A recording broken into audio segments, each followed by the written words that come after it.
Hi friends, welcome to recipe రంగం.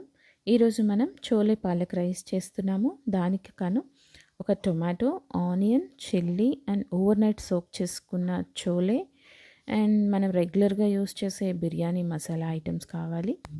కొత్తిమీర, పుదీనా, సాల్ట్, కారం, garam masala, ginger garlic paste and పాలకూరని కొద్దిగా పేస్ట్ చేసి పెట్టుకోవాలండి మిక్సీ జార్లో. అండ్ బాస్మతి రైస్ కూడా వాష్ చేసి సోక్ చేసి పెట్టుకోవాలి. అండ్ ఇంకా డైరెక్ట్ ప్రాసెస్లోకి వెళ్ళిపోదాము. ఒక ప్యాన్ పెట్టుకుని ప్యాన్లో మనకు కావాల్సినంత ఆయిల్ యాడ్ చేసుకోవాలి. ఆయిల్ యాడ్ చేసుకొని ఆయిల్ హీట్ అయిన వెంటనే మన డ్రై బిర్యానీ మసాలా యాడ్ చేసుకోవాలి. బిర్యానీ మసాలా కొంచెం ఫ్రై అవ్వగానే ఆనియన్స్, గ్రీన్ చిల్లీస్ వేసేసుకోవాలి. ఇది కొంచెం ఫ్రై చేసుకోవాలండి, లైట్గా కుక్ అయ్యేంత వరకు ఫ్రై చేసుకోవాలి.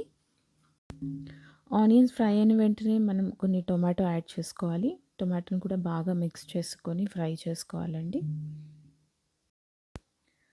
ఆనియన్, టొమాటో కుక్ అవుతున్నాయి కదా, ఇప్పుడు కొంచెం మనం పసుపు యాడ్ చేసుకుందాం. పసుపు యాడ్ చేసుకొని బాగా మిక్స్ చేసుకొని ఇంకొక 1 మినిట్ కుక్ చేసుకోవాలి. అండ్ ఇప్పుడు కొద్దిగా జింజర్ గార్లిక్ పేస్ట్ యాడ్ చేద్దాం. జింజర్ గార్లిక్ పేస్ట్ కూడా బాగా మిక్స్ చేసుకుంటూ పచ్చివాసన పోయేంత వరకు ఫ్రై చేసుకోవాలి. చాలా చాలా ఈజీ రెసిపీ అండి, తప్పకుండా ట్రై చేస్తారు అనుకుంటున్నాను. ఇప్పుడు కొంచెం పుదీనా యాడ్ చేసుకుందాం అండ్ నెక్స్ట్ కొత్తిమీర యాడ్ చేసుకుందాం. ఇవి రెండు కూడా బాగా మిక్స్ చేసుకుంటూ కుక్ చేసుకుందాం. జస్ట్ ఒక 1 మినిట్ కోసం జస్ట్ అలా ఫ్రై చేసుకోవాలి. నెక్స్ట్ మనం ముందుగా సోక్ చేసి పెట్టుకున్న చోలే వేసేసుకుందాం. ఇది కూడా జస్ట్ అలా ఒక మిక్స్ చేసేసుకొని నెక్స్ట్ పాలకూర ముందుగా పేస్ట్ చేసి పెట్టుకున్నాం కదా, అది యాడ్ చేసుకుందాం. యాడ్ చేసుకొని ఇది కూడా బాగా మిక్స్ చేసుకుంటూ ఫ్రై చేసుకోవాలి. ఇది కుక్ అవ్వడానికి ఒక 5 మినిట్స్ వరకు టైం పడుతుందండి. పాలకూర పచ్చివాసన పోయేంత వరకు మనం ఫ్రై చేసుకోవాలి. ఇది ఫ్రై అవ్వగానే నెక్స్ట్ మనం వాటర్ యాడ్ చేసుకోవాలండి. రైస్ మనం ముందుగా సోక్ చేసి పెట్టుకున్నాం కాబట్టి 1 కప్ రైస్కి 1.5 కప్ వాటర్ సరిపోతుంది.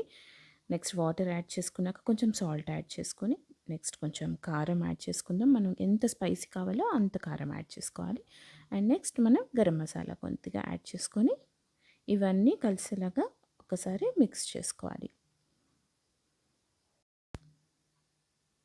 వాటర్ ఇప్పుడు బాగా బాయిల్ అవుతున్నాయి కదా, ఇప్పుడు వెంటనే మనం సోక్ చేసి పెట్టుకున్న బాస్మతి రైస్ని కూడా యాడ్ చేసుకుందాం.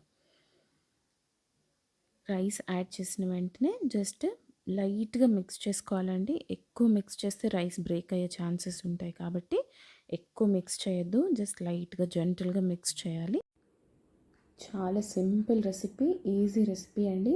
ఆకుకూరలు ఎక్కువ తినమని చెప్తున్నారు కదా, సో ఇలా ఎప్పుడు చేసే పప్పు కూర ఇలా కాకుండా ఇలా కూడా ఒకసారి ట్రై చేసి చూడండి. చాలా ఈజీ అండ్ చాలా టేస్టీ రెసిపీ అండ్ చాలా త్వరగా కూడా అయిపోతుంది. ఇది మీరు ప్రెషర్ కుక్కర్లో కూడా కుక్ చేసుకోవచ్చండి. Same procedure. రైస్ యాడ్ చేసిన వెంటనే మీరు ప్రెషర్ కుక్కర్ లిడ్ క్లోజ్ చేసుకొని ఒక 3 విజిల్స్ వరకు ఉంచేసుకొని ఆఫ్ చేసుకోవడమే. చూసారు కదా, మన recipe palak chole rice ready అయిపోయింది. ఇప్పుడు సర్వ్ చేసుకొని ఎంజాయ్ చేయడమే. Please like, share and subscribe. Thank you so much for watching.